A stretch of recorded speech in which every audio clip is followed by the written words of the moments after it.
Hello, Stephan here with Liquidity with a video on the topic of how to create an internal grammar as an adult learner. Liquidity. First off, what is an internal grammar? An internal grammar is basically what we all use when we just freely, naturally talk, usually with our first language or maybe first and second language. After we have become accustomed to speaking the language, we're not even thinking about which words we're choosing or which grammatical rules we're following. It's just internalized, and it's something that we do based on what feels right, what sounds right, what seems right, rather than based on some rules that we have learned. Babies, toddlers, young children, when they're exposed to other people's voices, when they learn a language, learn how to speak a language, the most natural way, simply by absorbing it from their environment, from people in their environment, internalize grammar and vocabulary the most natural way. Simply by deep immersion, by spending a lot of time just listening and absorbing information. It seems that children learn languages much more easily than adults do. So what can adults do to learn a new target language without the torture of cramming vocabulary, without the confusion of finding your way through a maze of different grammar rules and exceptions to the rules? What can adults do to relatively easily and effortlessly and naturally acquire another language? So obviously there are some differences between how children learn and how adults learn. One of them has to do with the fact that very young children's brains obviously are not developed the same way. They're not hardwired to the same extent as older people's brains. So the longer you live, the more experiences you have, the more data your biological computer absorbs and registers. So obviously a baby's brain and a toddler's brain and a very young child's brain is a lot more pliable and able to absorb information more readily than an older brain. However, one thing that an older brain can do better than a younger brain is cognitively process information to make sense of it.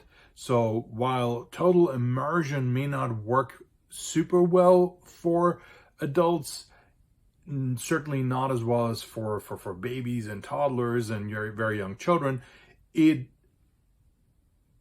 can really be very helpful if it is combined with a certain cognitive approach where the learner understands or learns to understand certain rules and is able to see comparisons between their current languages or the languages that they already know and the target language that is to be acquired. And I would argue the more languages you learn, the better off you are with acquiring additional languages. So when we combine immersion, meaning that we surround ourselves with that target language as much as possible, with cognitive instruction, comparing our existing language skills with our current languages, with that of the target language, and have some explanations about how that target language functions,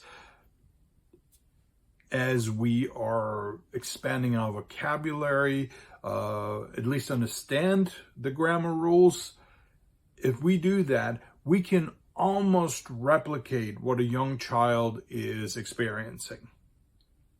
I'm a big fan of immersion as long as it is combined with a cognitive approach. Speaking of cognition, there's another term, metacognition. And I'm sure many of you know that term already. Metacognition basically means thinking about thinking. It is a really popular term in the field of education.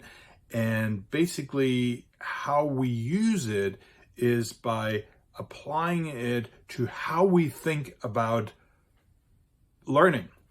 So basically, metacognition means you're taking a step back outside of your own learning situation. Take a step back, almost like an out-of-body experience. And you look at yourself from the outside and you're asking yourself, so how am I learning? How am I doing with this? It is a self-evaluation tool that helps you to, first of all, understand how you are learning, then to plan your next steps, to better apply the lessons that you want to do, that you're planning, while monitoring them. And then eventually, while you're monitoring them, you will figure out ways to improve the processes, the learning processes that you have been applying. And you're also planning ahead for the next steps. What is working well? What's not working so well? What's missing? What am I doing too much of? What am I not doing enough of? I think repetition is very useful, but it has to be used in an effective way. And the most effective way to do it is in context. So if you just have flashcards and you keep using those flashcards and compare one word in your language with another word in the target language, it may sink in after you look at it so many times, but it's not the most effective way to memorize vocabulary and also grammar rules for that matter. One way to contextualize vocabulary is to use it in real life situations. So for instance, if you sit down to have a meal, instead of having flashcards with the German word for fork, knife, and spoon, how about every time you sit down, you actually make yourself name these things. Die Gabel.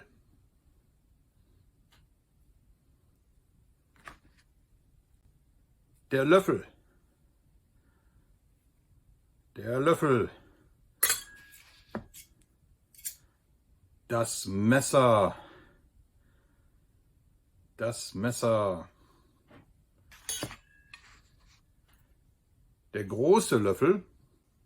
Der kleine Löffel. So if you use the target language in everyday situations, you're much more likely to actually remember things, because your brain then is being told, hey, this is something I'm actually using. This is actually something that relates to my real life, to things that I actually do. Hey, this thing is what I use to eat soup. Or, ich esse Suppe. I eat soup, or I'm eating soup.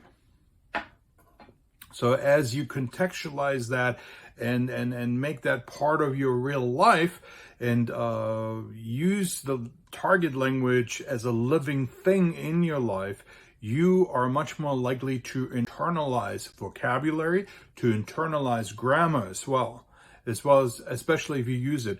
Ideally, you would have a language partner who's either advanced in your target language or maybe even fluent in the target language. Wouldn't that be great? If you don't have that, there are other ways to immerse yourself. For instance, there are, obviously a lot of YouTube videos, right, in the target language, but also there are movies that you can watch and TV shows. And then you can decide if you want to have the English captions for it or not. You know, you might want to start out with the English captions just so you understand everything, and then maybe watch the whole thing again without the captions, see how much you capture. And then maybe also write some things down. When you write something down, you're using another part of your brain, another part of your body, which is governed by different parts of your brain. So when you write things down, that's another way of contextualizing actually that information, and also will help you internalize it and learn it in a natural way. Thanks for watching. Danke fürs Zuschauen. I hope you enjoyed this video. If you did, please give it a like.